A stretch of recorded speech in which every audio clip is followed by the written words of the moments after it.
Agora, Telescópio, Apoio Cultural, Plano Familiar Camargo, Tradição, Seriedade e Respeito. Orocentro Prime, cuidando do seu sorriso. Unimed Sul Paulista, cuidar de você, esse é o plano. Seja bem-vindo ao Telescópio de hoje, começando aqui para você nesse dia 28 de setembro, terça-feira. O programa de hoje ele foi gravado na tarde de ontem, mas nós estamos aqui com um programa inédito especial para você que acompanha com a gente o Telescópio. Então, seja muito bem-vindo ao programa de hoje. Hoje vamos conversar com o deputado federal e pré-candidato ao governo do estado de São Paulo, Vinícius Poit, pelo Partido Novo. Ele vai contar pra gente aqui um pouquinho dos seus trabalhos lá na Câmara dos Deputados Federal e também sobre os seus planos aqui pro estado de São Paulo. Também conversará com a gente no programa de hoje a jornalista aqui de Itapetininga, a Carla. Ela vai contar pra gente, ela que está à frente do Jornal Correio aqui de Itapetininga, e vai falar um pouquinho sobre a liberdade de imprensa, sobre também o Dia Internacional do Acesso Universal à Informação. Então fique ligado aqui junto com a gente. Você sabe, o Telescópio é oferecimento do Plano Familiar Camargo, que é tradição, seriedade e respeito, e também da Orocentro Prime, cuidando do seu sorriso. E também agora contamos com o apoio da Unimed Sul Paulista, cuidar de você, esse é o plano. Fique ligado aqui junto com a gente, participe do nosso programa através do facebook.com/TV Itapê ou também através do nosso aplicativo que é o TV Itapê. Agora começa o Telescópio para você.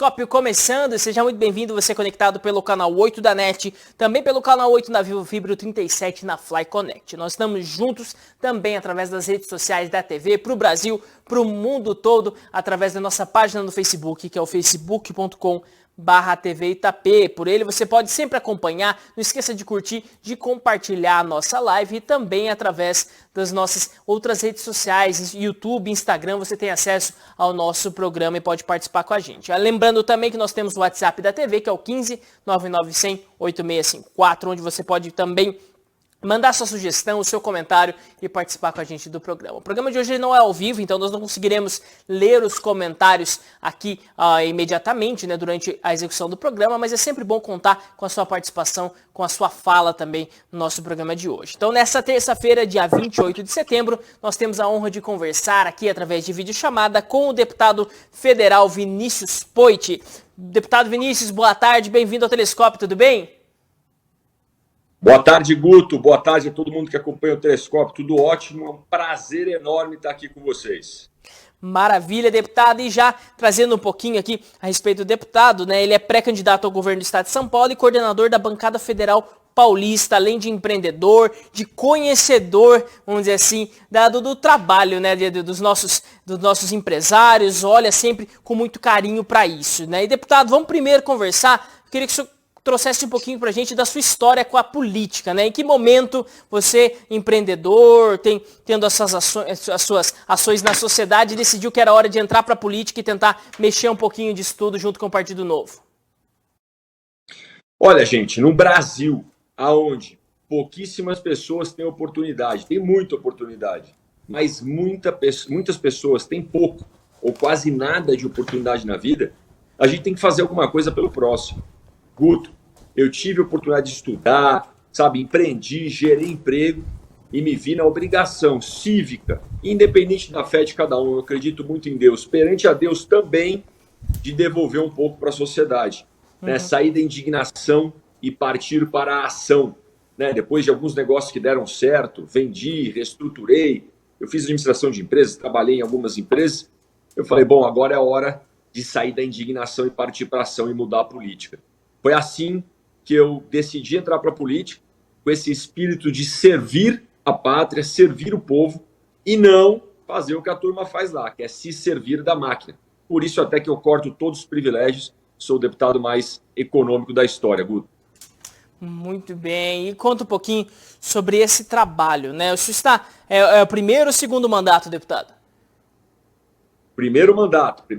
Foi logo... Essa é a primeira participação na política, primeiro mandato de deputado federal. E diante disso, né, do que o senhor encontrou lá na Câmara dos deputados, né? Eu sei que nós temos muitas ideias, muitos sonhos, mas colocá-las em prática exige todo um trabalho, né? Como que o senhor avalia, vamos dizer assim, esse trabalho lá dentro para conseguir colocar as ideias, conseguir modernizar, que acho que essa é a grande palavra, né, do Partido Novo, ou seja, modernizar a coisa pública para que ela se torne mais eficiente, menos cara para a população. O quanto se tem avançado nisso?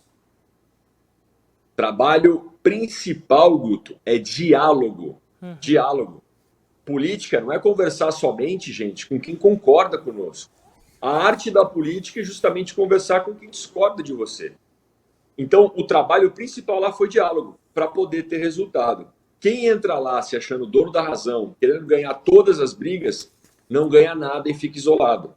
Eu escolhi muito bem quais eram as pautas mais importantes, quais eram aquelas brigas, né? Se tivesse 10, quais são as 5 que eu tenho que ir para cima, porque faz parte dos meus princípios e meus valores.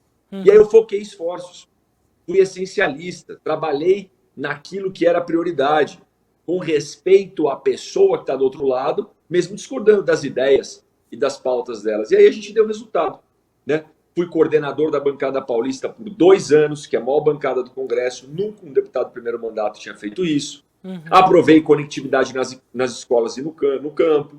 Aprovei o marco legal das startups, telemedicina, regularização fundiária urbana, governo digital, mobilidade urbana. Ou seja, foi um mandato de resultado, gente. Sem mitada, sem lacrada, sem ficar brigando e polemizando somente. E sim, dando resultado para a população.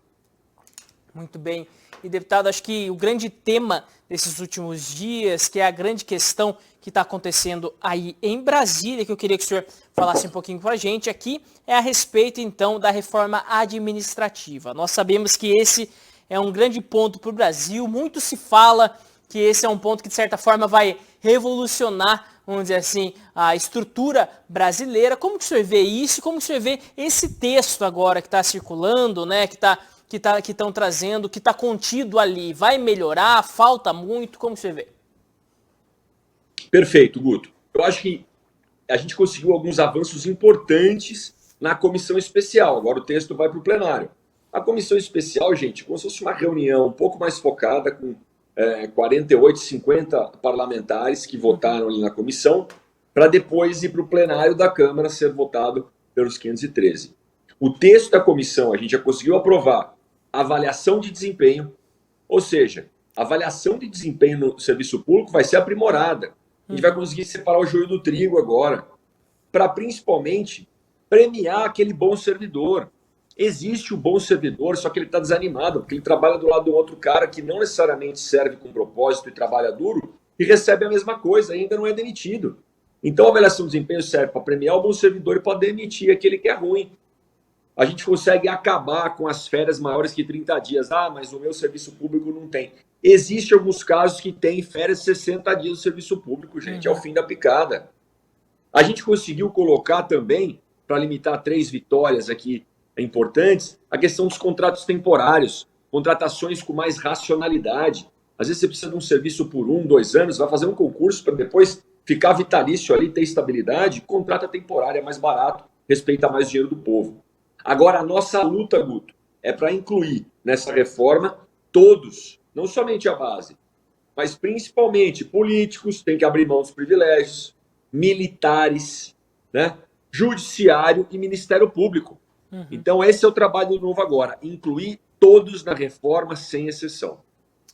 Muito bem, né? E trazendo aqui alguns pontos, né? Eu estou colhendo aqui do seu Twitter pessoal, deputado, que o senhor falava aqui, né? Fim dos privilégios. Ele colocou essa questão das férias de mais de 30 dias, né? Tem, exemplo, licença-prêmio de 3 meses, promoção por tempo de serviço, também a questão da aposentadoria como punição. Existem alguns cargos no Brasil que acabam, vamos dizer assim, a punição que ele recebe no caso de ter feito algo errado seria a aposentadoria, é isso?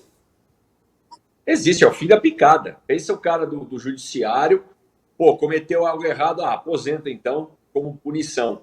Pelo amor de Deus, gente. Para de trabalhar e continue recebendo por punição. Seria mais ou menos isso, né? Exato. Isso acontece no mercado privado. O povo está sem emprego, sem comida, sem nada. E aí a gente vai, o cara errou, então aposenta ele, tira aí da frente de serviço e vai ficar em casa ganhando dinheiro nas nossas custas. Pelo amor de Deus. Então, reforma administrativa, gente, é para moralizar o serviço público, trazer mais respeito ao dinheiro do pagador de imposto, que paga muito imposto e merece mais retorno em troca. Muito bem. E, deputado, falando também um pouquinho a respeito de tudo isso, eu sei que não é exatamente esse assunto, né, mas é relacionado com a questão das privatizações. Nós tivemos um período onde se falava em privatização, parecia que estava falando, vamos dizer assim, num monstro. Com o tempo, acho que nessa última eleição, principalmente, muitas pessoas entenderam algumas necessidades de privatizações, até desejando e colocando ali representantes que tinham essa ideia, né? Como que o senhor vê essa questão, principalmente das estatais enormes brasileiras, questão de Petrobras, de Correios, essas questões, para você tudo isso teria que ser mesmo privatizado para dar um atendimento melhor, para gerar mais ganhos, como que o senhor vê? Guto, a privatização ela tem que ser encarada como um meio, né? Não um fim. A partir do momento, então, para quem vier com aquele papo, mas você privatiza tudo, você quer acabar com o Estado, pois. Não, eu quero usar a privatização para corrigir um problema. Se a gente tem uma empresa que é deficitária, poderia ter uma gestão mais séria. Mas nesse ano está com gestão séria. Mas nós vamos ficar dependendo do efeito político ou da sorte para ter uma gestão séria? Tem que acabar com a interferência política. E se a forma de acabar com a interferência política for a privatização, nós vamos privatizar. E se essa empresa não for prioridade para o Brasil, nós vamos privatizar também, mesmo que estiver dando lucro, gente. A prioridade para o Brasil é vacina, educação básica, segurança, né? Saúde, ou a prioridade para o Brasil é entregar a carta. Ter uma empresa que entrega a carta. A prioridade para o Brasil é ter uma empresa que refina, distribui, né, petróleo. Prioridade do Brasil é ter a Brasil Ventos S.A. Existe, gente. Brasil Ventos S.A. Digita no Google aí. Estoca vento, né? Como a Dilma falava. Pelo amor de Deus. É a empresa de planejamento e logística, a EPL, que fez o trem-bala, que nunca saiu do papel e gastou mais de 1 bilhão. Então, a privatização se faz necessária, assim, em um monte de casos no país, para acabar com interferência política, acabar com prejuízo para os cofres públicos, priorizar recurso e também acabar com fonte de corrupção. Porque muitos políticos utilizam essas estatais como fonte de corrupção, de roubar na cara dura o povo brasileiro. Sou totalmente a favor dos programas de privatizações sérios, com indicadores, né? Sou totalmente a favor de caminhar com a privatização dos Correios, de acabar com o monopólio postal, como a gente já trabalhou isso na casa, acabar com praticamente o monopólio natural aí da Petrobras, do refino de petróleo no Brasil, aumentar as concorrências, porque quem vai ganhar é o povo. Muito bem, deputado. Acho que esse é um olhar mesmo que vem em consonância, tem encontrado muito eco na sociedade. As pessoas elas têm, de certa forma, tido muitas dificuldades com isso, né? Às vezes uma dependência, um monopólio estatal de muitos dos serviços que tem trazido mesmo muita dificuldade para eles. Daí falando um pouquinho, deputado, ainda a respeito desse assunto da desestatização, né? Como que o senhor vê a questão, vamos dizer assim, dos empregos, de certa forma, públicos que estão envolvidos com isso? Que acho que esse é um dos grandes levantares. Quem fez um concurso, passou, está dentro dessa estatal, fez todo um plano de vida baseado nesse trabalho e que muitas vezes tem essas regras do jogo mudadas, né? O que fazer com isso?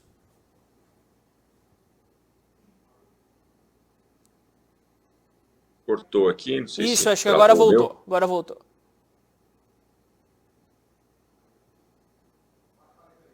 Acho que nós estamos com uma dificuldade ainda aqui. Agora sim, voltou? Nós temos aqui. Isso, nós temos retorno aqui. Pode falar.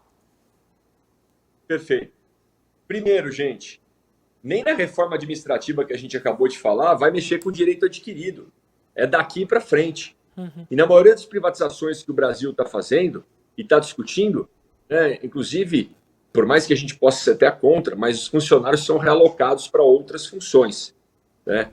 Agora, eu defendo quem é bom, gente, né? Quem não deve não teme. Quem é bom tem que querer até gostar de privatização, porque vai ganhar mais dinheiro, vai ser melhor reconhecido, vai ser premiado. Quem é ruim, às vezes, fica com medo porque está se escondendo através de privilégios, né, da elite de funcionalismo público. Agora, tudo que a gente está discutindo no Brasil praticamente não muda nada para quem já tem o direito adquirido. Inclusive na reforma administrativa, o pessoal, mas isso é absurdo, o cara que já prestou um concurso, para esse não vai mudar. As mudanças na reforma administrativa é daqui para frente para os novos concursos públicos.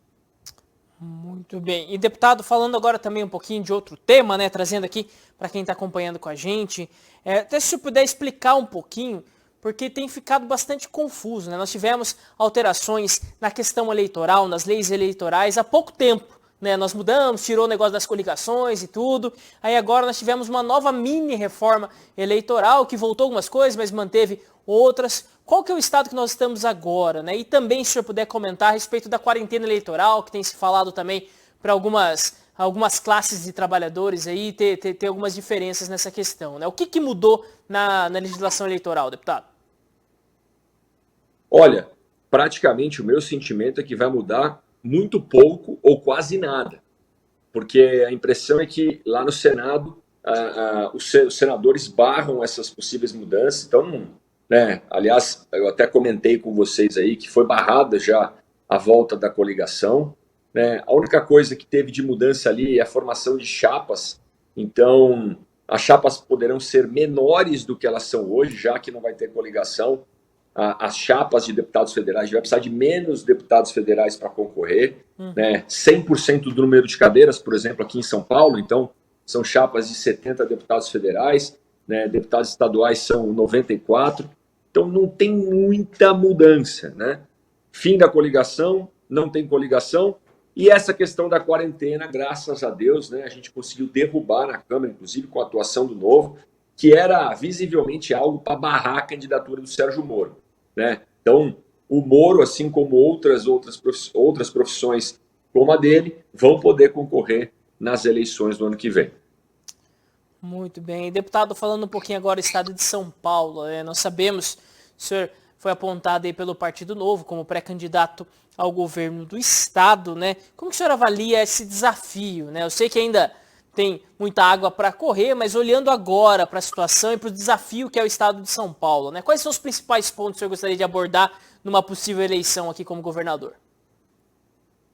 Olha, primeiro dizer que é possível, gente. Sonhar grande dá o mesmo trabalho que sonhar pequeno, e a gente sonha grande e vai para cima para realizar. É possível. O principal desafio do estado, sem sombra de dúvida, é a geração de emprego. A gente sai de uma gestão de um governo que enfrentou a pandemia e que tomou decisões, né, de fechamentos e, para mim, inclusive uma decisão muito dura, que foi elevar impostos no meio da pandemia.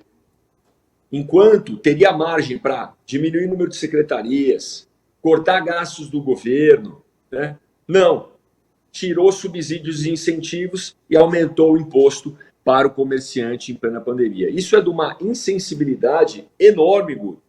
Agora, vamos falar daqui para frente. Eu não quero o estado de São Paulo nas mãos do mesmo partido que gerencia aí, que governa o estado por décadas. Eu quero o estado de São Paulo nas mãos de alguém que reduz a máquina pública, reduz o número de secretarias. Temos 26 secretarias estaduais. Lá em Minas Gerais tem menos da metade disso, por exemplo. E olha o resultado do governo Zema. Dá para a gente baixar aqui para 14, 15. A gente tem que desburocratizar para quem gera emprego, né? O Código de Defesa do Empreendedor, que foi aprovado na Lesp pelo Melão e pelo Sérgio Vitor, o governador vetou.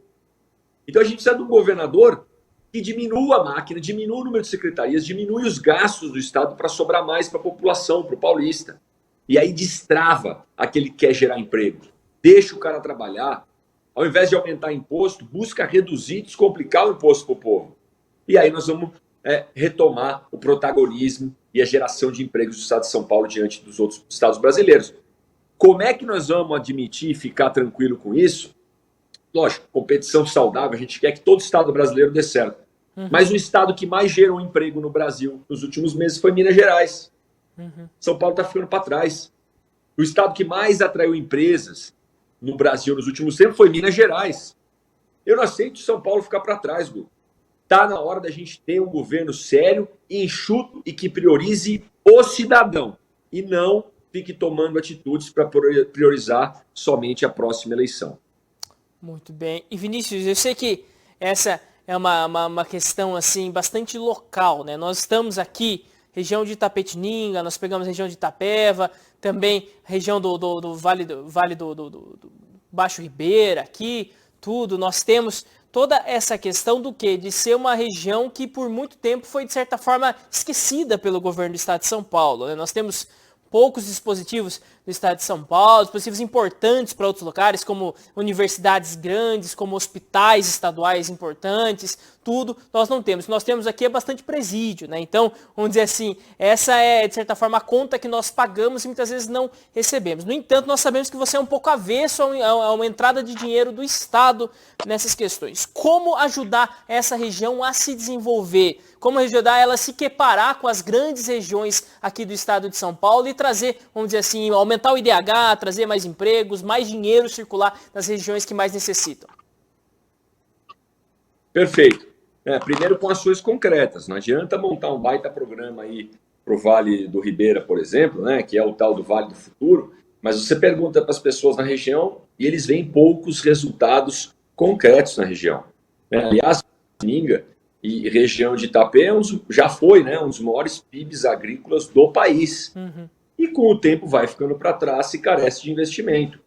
O governo tem que estar mais presente, e presente fisicamente também, o governador pisar na região, conversar com os produtores, não só produtores rurais, mas vamos lá mais para baixo, no Vale do Ribeira, né? A gente sabe da indústria, do comércio, da economia, da banana ali também, e outras culturas, mas o governador precisa pisar lá, precisa conversar, precisa entender, rodar nas estradas ali, e não só por cima, para saber qual que é a realidade. E aí capacitar localmente, né? Desburocratizar. A hora que você, por exemplo, no Código de Defesa do Empreendedor que o governador vetou, a gente poderia tirar a necessidade de alvará para negócio de baixo risco. Vai abrir um negócio de baixo risco, não precisa de alvará para autorização. Em vez de multar o cara que está gerando emprego, o empreendedor, coloca uma orientativa. Isso já ia ajudar muito. Aí a gente vai para essas áreas que estão sofrendo mais e que tem um dos IDHs mais baixos do Estado, uhum, e capacita as pessoas, dá ensino profissionalizante, dá curso, leva o Sebrae para as pessoas aprenderem uma profissão e a gente fomentar a indústria, a economia local e não tirar dali. Então, dar atenção fisicamente, estando lá escutando a população, capacitando as pessoas para que elas tenham liberdade de empreender, liberdade de buscar sua renda e tocar sua vida. Senão, o governo vai ficar só de programas com nome bonito, com marketing, né? Levar recurso uma hora ou outra com fins eleitorais, mas a população vai ficar nessa dependência e não vai conseguir a sua liberdade de trabalhar, de buscar seu negócio e de buscar sua renda. Muito bem. E, deputado, como o senhor citou, né, a questão do agronegócio ela é muito importante, ela é vital para a nossa região, né? Com respeito a isso, né, caberia ao Estado, no futuro exercício de governador aqui do Estado, quais ações para fomentar, para melhorar e para, de certa forma, ajudar, para que, ou pelo menos não atrapalhar, para que esse setor ele cresça, se desenvolva e traga mais riquezas ainda para o nosso país? Perfeito. Uma das coisas eu já fiz como deputado federal, relatando o projeto de conectividade, né? Um fundo que está parado lá no governo federal de 20 bilhões de reais, que agora vai poder ser utilizado para levar a conectividade para o campo. E com conectividade a gente aumenta a segurança no campo, a gente aumenta a eficiência do agro brasileiro, que já é modelo para o mundo inteiro. A gente tem que pegar as casas da agricultura, que está espalhada pelo estado inteiro, e botar a conectividade para ter tecnologia, gente. Né, para não depender tanto de estrutura física, sabe, de mão de obra física, sendo que as fazendas são enormes, a área de cultivo é enorme no nosso estado de São Paulo. Se a gente não tiver um sinal de internet que presta, como é que nós vamos trabalhar? Como é que nós vamos ganhar eficiência? Utilizar melhor os recursos? Então tá aí uma parte importante do agro paulista. Número 2, né, conectividade. Número 2, sexta-feira agora eu vou visitar um polo tecnológico em Piracicaba, né? Tem muito a ver com a usina de cana-de-açúcar, né? com as pesquisas ali da Raizen, mas só de startups de inovação de agritech, né? Que são tecnologias de agro. Por que não ter isso também no Vale do Ribeira? Por que não ter isso também em Itapé? A gente precisa fomentar que isso aconteça. Número 3, segurança jurídica das terras. Um assunto histórico do Pontal do Paranapanema, principalmente no estado de São Paulo, lá em Teodoro, Rosana, Presidente Prudente, que não tem segurança jurídica, né? Alguns chamam das terras devolutas, e aí sofrem invasões, desvalorizam, e aí eu fico com meus amigos, né? Minha família é ali de Oswaldo Cruz, que é no Noroeste Paulista, indo para Prudente, que falam, pô, bom é Londrina, né, que atravessou a fronteira, desenvolveu. Ou meus amigos de Araçatuba lá para cima, bom é Três Lagoas, né, atravessando o Rio Paraná ali, no Mato Grosso do Sul. Então, pelo amor de Deus, gente, chega de perder protagonismo do Estado de São Paulo. A gente precisa de mais atenção e mais prioridade, não só para a geração de emprego, como a gente falou agora há pouco, mas para o agro paulista que leva esse Brasil nas costas. Muito bem. E, deputado, falando um pouquinho agora das previsões econômicas para o Brasil e para o mundo que refletem no Brasil também, né? Como que o senhor vê esse segundo semestre, agora esse fim do segundo semestre de 2021 e o ano de 2022? É possível se elencar uma retomada econômica vigorosa, verdadeira, que vai refletir, que vai nos ajudar a vencer essa questão da inflação? Ou possivelmente nós teremos mais um ano aí, pelo menos, de dificuldades? Olha, eu acho que a gente vai ter mais dificuldades, né? Eu não estou tão esperançoso assim, até pela postura do presidente da República e da Câmara dos Deputados. Uma vez que uma reforma administrativa que já era para ter sido aprovada, né, demora tanto e na hora de aprová-la na comissão, a base do próprio governo foge da comissão de votar. Tanto que o Partido Novo tinha um representante, acabou ficando com 7, porque como os outros fugiram, a gente pegou a vaga deles. Eles não tinham coragem de enfrentar o sistema. E a gente foi lá para enfrentar. A reforma administrativa, que é para diminuir imposto, os caras fatiaram e elevou o imposto. E essas coisas eu acho que não vai passar no Senado. Então, se não passar as reformas prioritárias, a economia não vai andar.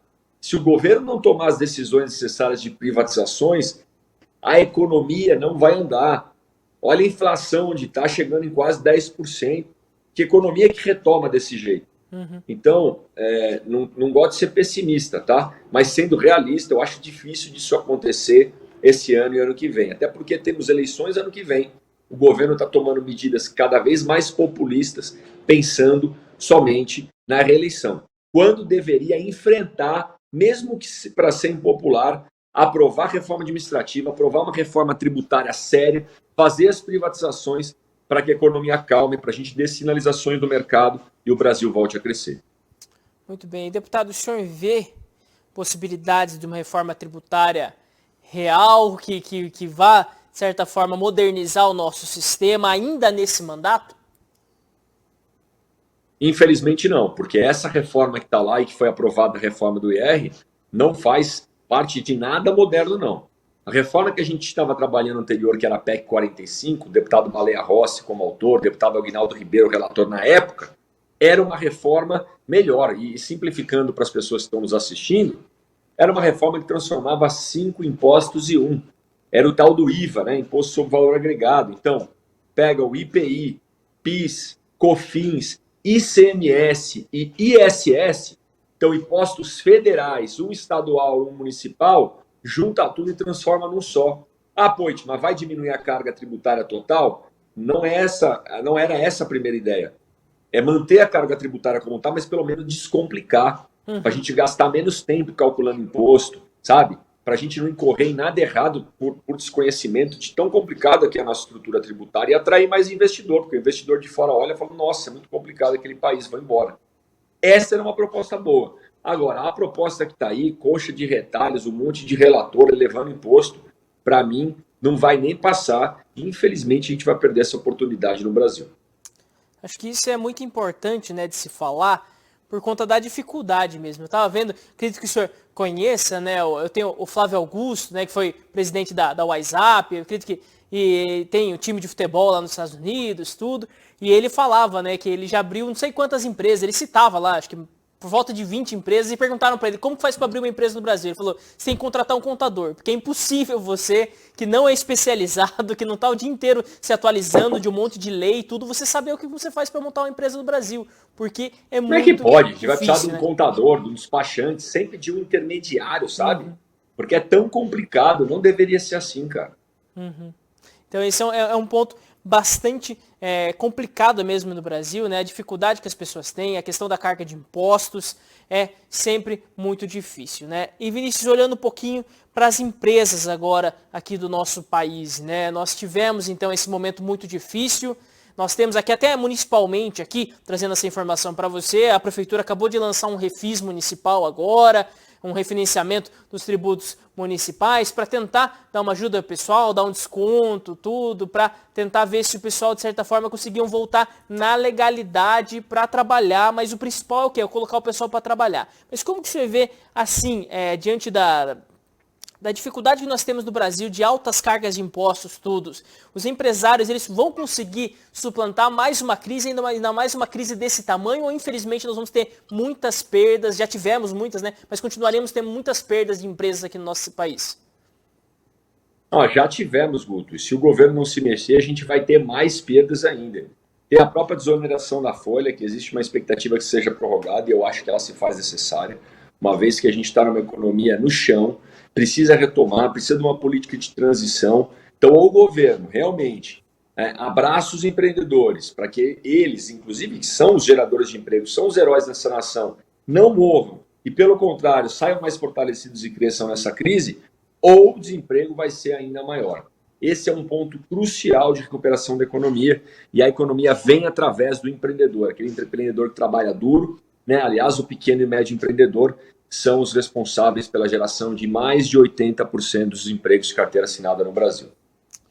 Muito bem, Vinícius, agora falando um pouquinho das eleições mesmo propriamente para o governo do estado de São Paulo. Nós acompanhamos esses dias, né, uma reunião bastante inusitada ali, né, que traz, além dos nomes do próprio ex-governador, o Geraldo Alckmin, do seu, talvez, que foi vice, né, e que depois atuou também como governador, o Márcio França, mas também traz ali os nomes do Gilberto Kassab, presidente nacional do PSD, e do SCAF, né, do Paulo SCAF, presidente da Fiesp, se eu não me engano, e também membro do MDB aqui do estado de São Paulo. O senhor vê que essa vai ser uma chapa possível ali, mas como que o senhor vê essa movimentação, né? De certa forma, um player tão antigo, há mais de 20 anos aqui trabalhando em São Paulo, o que ele vai poder colocar ali como alternativa ao governo de João Dória? É mais do mesmo, né, cara? Não dá pra gente ficar sempre com os mesmos nomes na política. Se você quer atingir resultados diferentes, você tem que fazer diferente, e não da mesma forma. Então, seja com Geraldo, Márcio França, Paulo SCAF, Rodrigo Garcia e toda essa turma aí, o resultado vai ser o mesmo.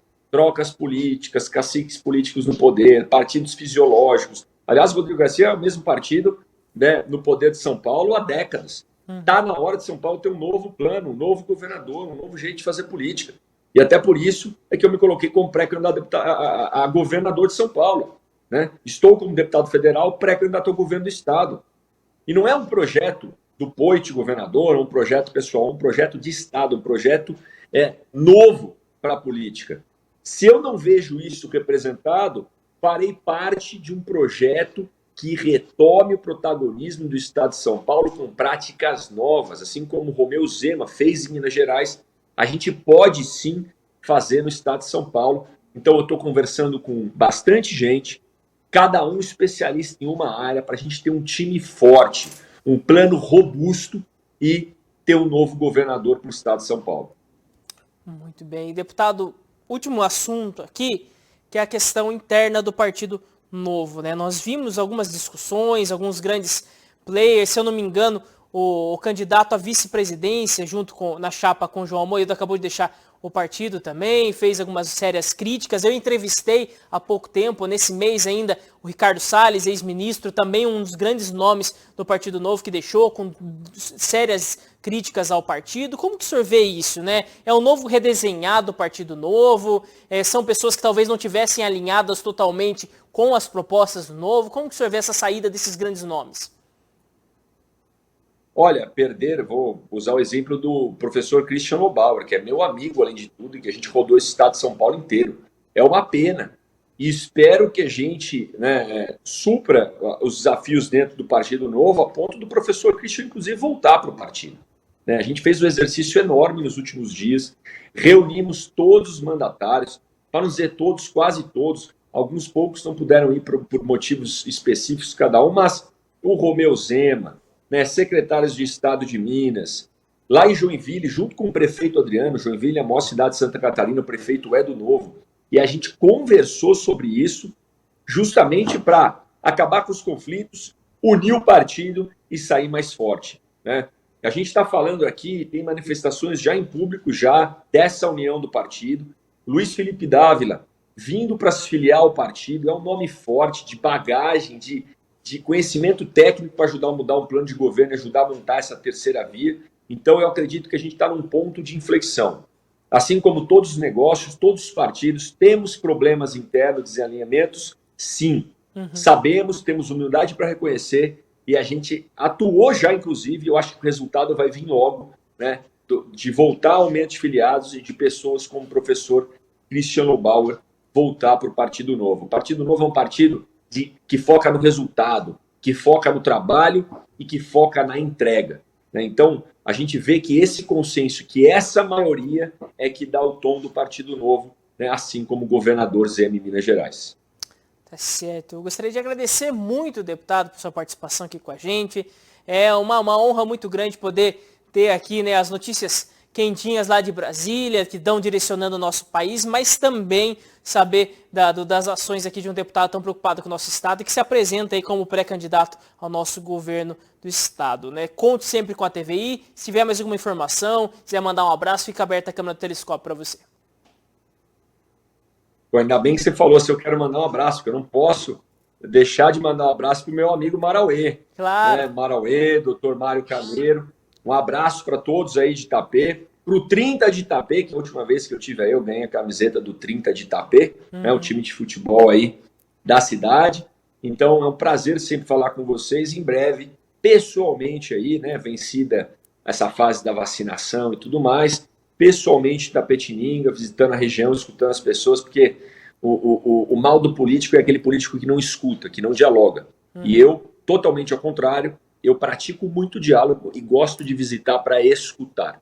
Então, fico à disposição para representar Itapetininga no Congresso e agora como pré-candidato ao governo do Estado de São Paulo. Obrigado.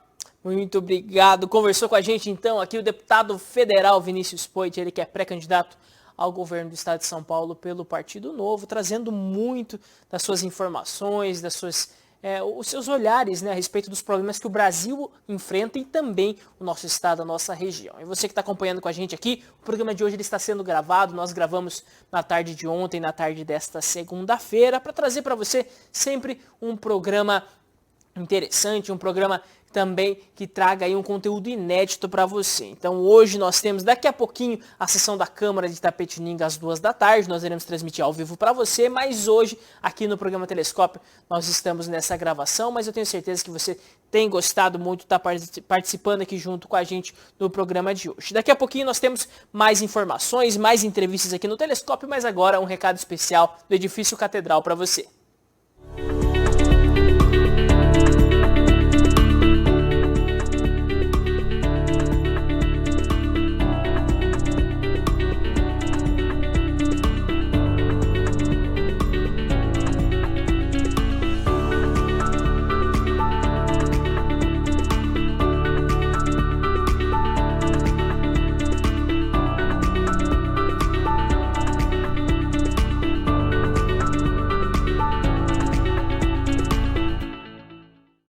Muito bem, então você que está acompanhando com a gente aí, viu essas imagens lindas do edifício Catedral, esse edifício que fica no Marco Zero de Itapetininga, na área central da cidade, rodeado por praças, por bancos e também próximo aí dos cartões postais da cidade, que é a nossa catedral. E hoje no programa nós conversamos com o deputado federal Vinícius Poit na primeira parte, e agora na segunda parte nós conversamos com uma jornalista aqui de Itapetininga, a querida Carla Monteiro, já foi minha companheira de bancada aqui no Telescópio e agora está aqui como entrevistada conversando com a gente no programa de hoje. Então, Carla, boa tarde, bem-vindo ao Telescópio, tudo bem?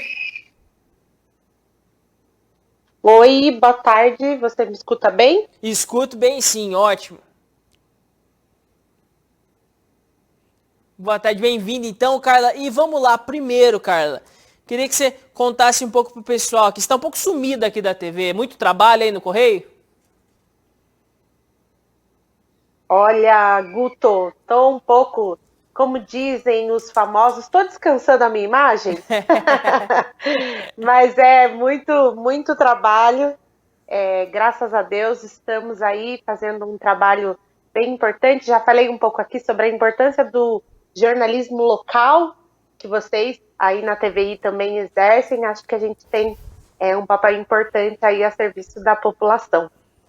Muito bem. Vamos lá, Carla. Dia 28 de setembro, ele é o Dia Internacional do Acesso Universal à Informação. Ou seja, a informação pública é dever do Estado e direito constitucional de todo cidadão. No entanto, queria que você contasse um pouquinho para a gente, Carla, a respeito da importância disso, ou seja, das ações do poder público estarem disponíveis, transparentes, de fácil acesso a todas as pessoas e principalmente aos órgãos de mídia que muitas vezes fazem essa ponte, né, entre a informação bruta e as pessoas. Como que você vê a importância de tudo isso? É muito importante salientar isso que você falou, Guto, que é dever do Estado e direito de todo cidadão.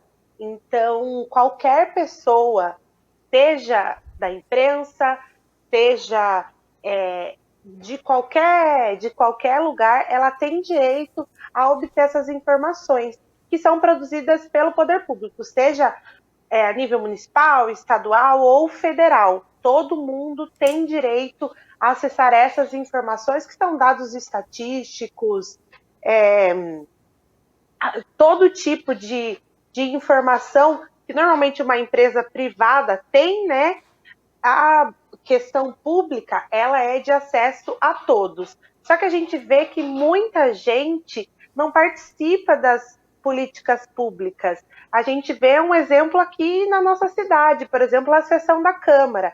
Agora que voltou, né, por conta da pandemia, a ter acesso ao público diretamente, a gente vê a Câmara Municipal sempre muito vazia, também pela questão do horário das sessões, mas também falta um pouco de interesse. A gente vê que tem a transmissão pela internet, tem a transmissão pela TV, e mesmo assim as pessoas não se interessam e fica a cargo dos veículos de comunicação acessarem essas informações e transmitirem para as pessoas. Mas eu vejo que deste lado, de quem tem direito a acessar essas informações, ainda assim falta um pouco de interesse. E é tão importante a gente se interessar pelo que está acontecendo, sabendo que a gente pode ter acesso a isso livremente, porque é um direito nosso, né? Não só meu como Carla, seu como Guto, mas nosso como imprensa, como canal de comunicação, como TVI, como Jornal Correio, né? Muito bem, não, Carla, acho que esse é um dos grandes pontos mesmo, né, para que a população ela possa ter uma justa medida mesmo das ações que estão sendo feitas, onde está sendo empregado tanto a verba pública, mas também direcionada, né, às políticas de uma cidade, de um estado, de um país, ter acesso a essas informações. E Carla, olhando um pouquinho, né, eu sei que a atuação tanto do Jornal Correio quanto da TV Itapê são mais locais, né? Então nós vemos mais a atuação da nossa prefeitura municipal, mas no que você vê, assim, tanto Estado, Federação e município, eles têm se preparado para dar esse respaldo, para oferecer essas informações com bancos de dados claros, de fácil acesso, com as informações bem organizadas, ou ainda falta muito, assim, para você eu queria saber tal coisa e ir lá e achar rapidamente?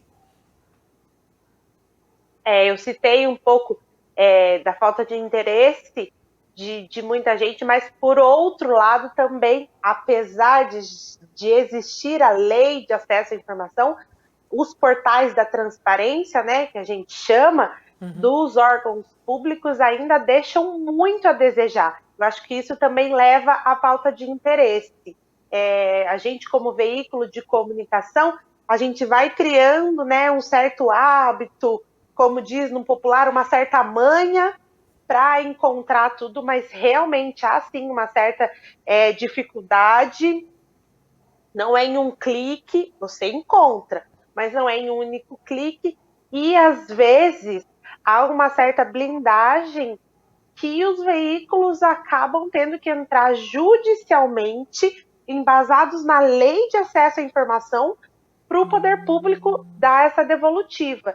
Então, não é só culpa das pessoas que não têm interesse. Realmente, nem todo portal da transparência, tem essa navegabilidade, tem essa facilidade, o que dificulta não só a população, mas os veículos mesmo a entrarem, né, a acessarem essas informações. É um ótimo ponto esse que você mencionou. Existe essa dificuldade mesmo, né? Tanto que a gente vai meio que aprendendo a lidar, né? Sabe que às vezes para achar uma coisa você tem que clicar em outra e tudo. É um caminho um pouquinho difícil, mas que faz parte do nosso serviço que nós prestamos para a sociedade, né? Tentar encontrar essas informações, levantá-las e apresentar ao público. Mas vamos lá, Carla, diante disso, né, do apresentar dessas informações. Você, como uma jornalista experiente, traz um pouquinho para o pessoal, até para o pessoal entender a seriedade de um veículo de mídia, né? Quais são os pontos que você gosta de elencar, né? Para conseguir constituir verdadeiramente uma notícia, não só a informação bruta ali, mas quais são os caminhos que normalmente você faz para conseguir escrever uma matéria e publicar isso no jornal? É muito importante você ter falado sobre isso, até nessa data que a gente está falando sobre a Lei de Acesso a Informações, de dados públicos. Um dado público, ele é público. Uhum. Quando a gente tem acesso a esse dado, não é perseguição, não é porque a gente tem alguma coisa contra uma pessoa, um órgão, enfim, é um dado público. As pessoas precisam ter acesso a isso. O jornalismo, a gente trabalha a serviço da população. Então, se tem um dado que está mostrando que determinada coisa não está funcionando ou não está andando como deveria andar, a gente precisa procurar os responsáveis por aquilo.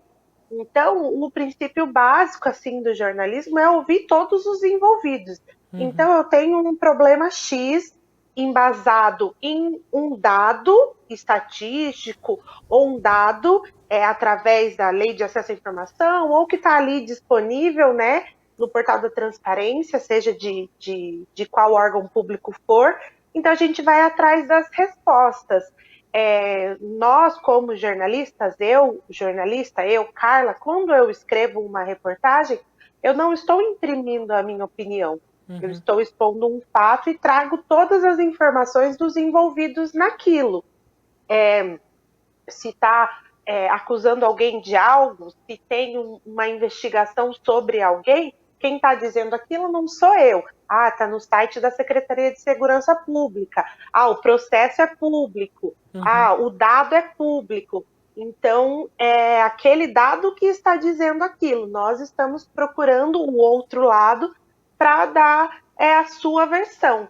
Mas é isso, assim, a gente não imprime a nossa opinião, né? Porque é uma reportagem, não é um artigo de opinião. Uhum. A gente expõe um fato e traz as falas de todos os envolvidos, de todos que têm uma correlação com aquele assunto ali abordado.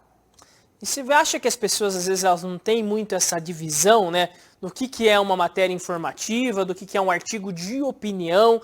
Acho que principalmente dos vídeos de WhatsApp, às vezes, as pessoas não fazem muito essa distinção, né, do que foi algo trazendo simplesmente dados e aquilo que a pessoa, ela coloca já a opinião, ela já faz uma leitura, ela já tira, vamos dizer assim, outras questões que não estão exatamente nas informações, mas sim na cabeça dela, né? Você vê que as pessoas confundem muito isso, cara? Eu acho que sim. É claro que todo veículo de comunicação, ele tem uma linha editorial, isso também é base, assim.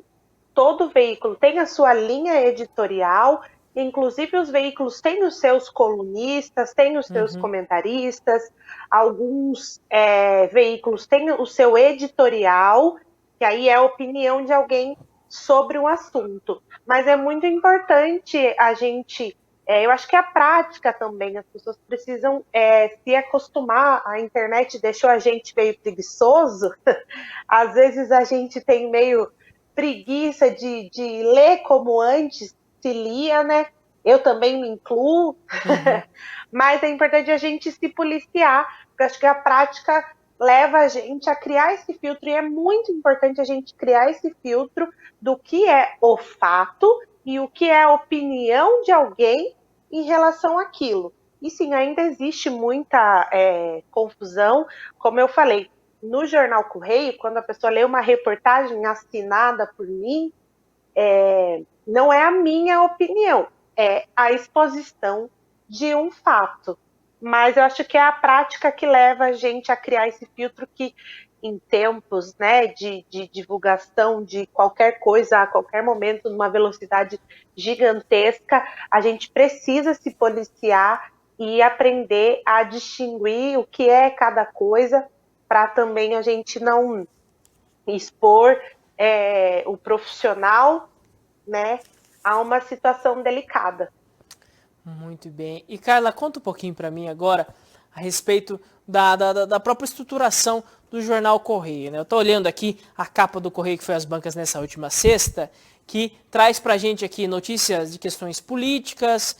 Nós trazemos também a questão, vamos dizer assim, cultural, Clube do Livro, parte educacional, cursos, o próprio serviço, prestação, serviço público, né, trazendo aqui informações a respeito do Covid, questão de formação das pessoas, né, sobre curso interativo no Instagram, plantio de soja, ou seja, são diversos assuntos que estão ali mesclados, né, sempre trazendo para as pessoas a melhor informação, né. Como que você vê para, de certa forma, encaixar tudo isso? Em que momento você elenca o que é a primeira página, o que é segunda página, o que é caderno de uma sessão exatamente? Como que você vê tudo isso, cara?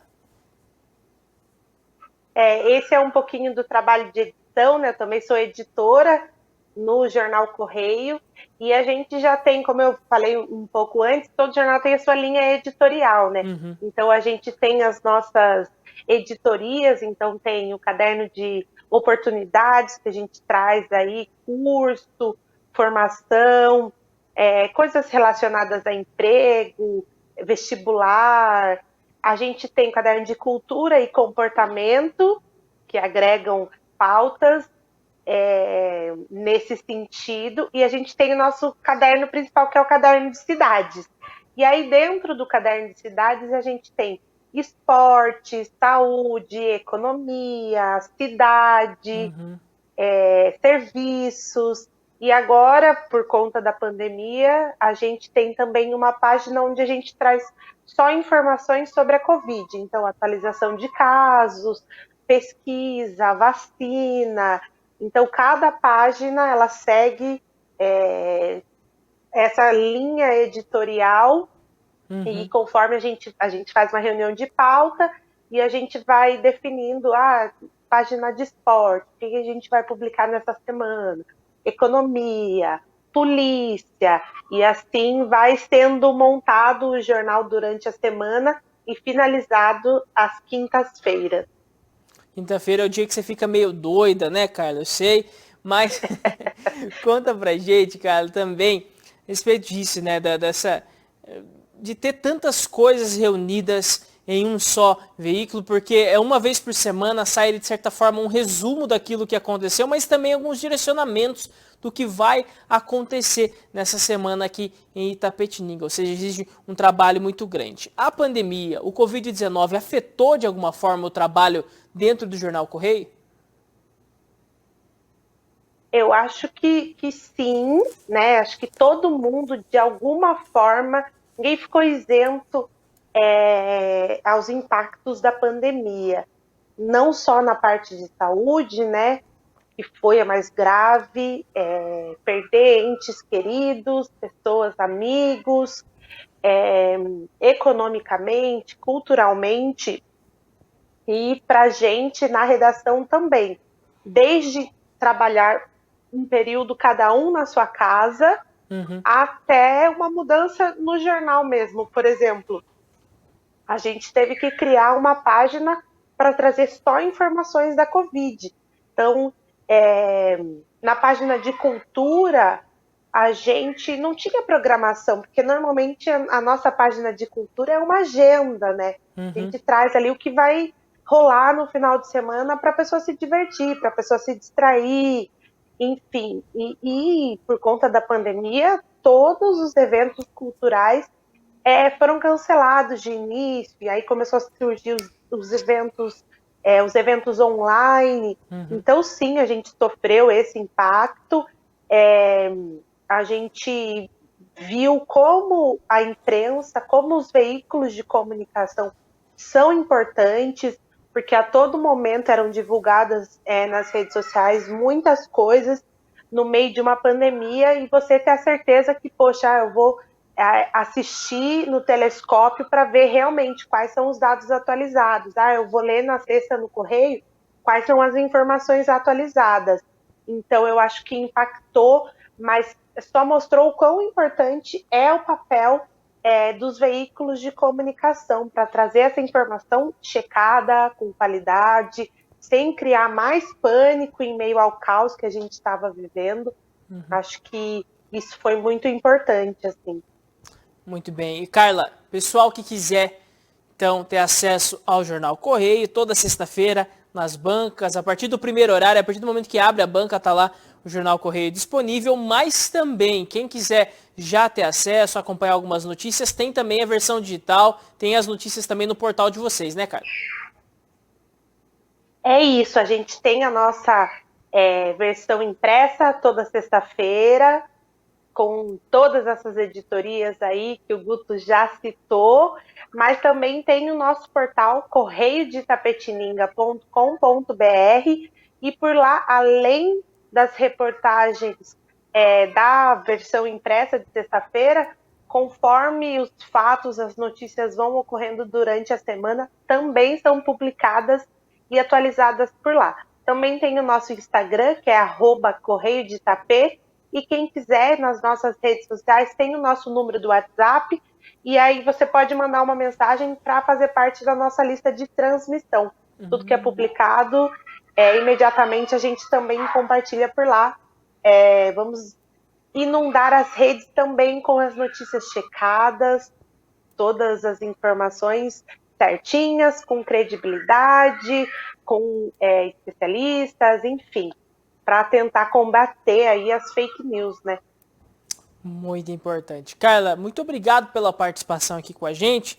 Se quiser deixar mais algum recado, mais alguma informação aqui, fica aberta a câmera do telescópio e volte logo. Vem aqui com a gente um dia de novo, fazer o telescópio, entrevistar as pessoas aqui, que você leva muito jeito, viu? Obrigada novamente, eu sou muito bem recebida na TVI, mesmo online, vocês são ótimos. Agradeço o convite, sempre muito importante a gente estar falando aí sobre informação, sobre a gente trabalhar a serviço da população, a TVI como um canal de comunicação, o Jornal Correio também. Muito obrigada, acompanhem então as principais notícias de Itapetininga no correiodeitapetininga.com.br. Quem quiser também mandar a sugestão de reportagem, pode mandar por lá, estamos aí a serviço da população. Obrigada mais uma vez, Guto, também estou com saudade de aí, dar uma pinta de apresentadora, em breve a gente se encontra. Beleza, muito obrigado, Carla, pela participação aqui com a gente. Conversou no telescópio, então, a jornalista de Itapetininga, Carla Monteiro, que está ali junto com o pessoal do Correio de Itapetininga, é editora e também jornalista lá do Correio, desse jornal clássico, esse jornal tradicional aqui da cidade de Itapetininga. E você que acompanha com a gente, hoje conversamos também com o Vinícius Poit, deputado federal pré-candidato ao governo do estado de São Paulo pelo Partido Novo, e também junto com você, hoje vamos ficando por aqui. O programa de hoje ele foi gravado na tarde de ontem, desta última segunda-feira, para trazer para você um programa inédito hoje, onde você teria as novas informações atualizadas aqui no Telescópio. Então amanhã nós temos telescópio ao vivo, nós retornamos nesta quarta, mas hoje ainda a partir das 2 da tarde, como a Carla falou, se você que quer ter acesso à informação aqui da cidade de Itapetininga, nós transmitimos para você a sessão da nossa Câmara Municipal. Então os vereadores reunidos, junto com o presidente Itamar, discutindo diversos temas de Itapetininga. Quer acompanhar? É só ficar ligado aqui na nossa TV Itapê, a partir das 2 horas da tarde. Nós vamos ficando por aqui, o telescópio de hoje. Amanhã tem mais ao meio-dia, ao vivo. Eu espero você, um grande abraço, até lá, tchau, tchau!